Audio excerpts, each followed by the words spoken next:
Good morning! Welcome to Buscalan. Today is March 20 and exactly 6 a.m. narating namin ang Buscalan from Baguio City. Umalis nga pala kami sa Baguio ng mga past 11 na ng March 19. This is our journey for today's video. Ayan nga pala si Apo Wang Od. Yan ang magtatato sa amin. Hey, dog! Kalamay mo lang. Tingnan mo naman tong doggy na to. Samantalang ako'y takot na takot sa bangin.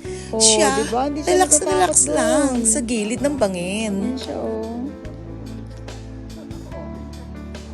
Dito nga Ito pala yung yung zip line. Pwede sa bag Lalagyan at pwede din sa ng tao. bags. 100 pesos per bag. Tapos para wala ka ng bit-bit. Yan. So naglalakad hanggang dun. Doon na. Ito naman yung zip line. Parang zip line siya. 100 pesos per bag. Pag tao, pwede din. 200 pesos. Ang tao. Yan. Meron ditong eatery sa Buscalan. And look at this. Wow.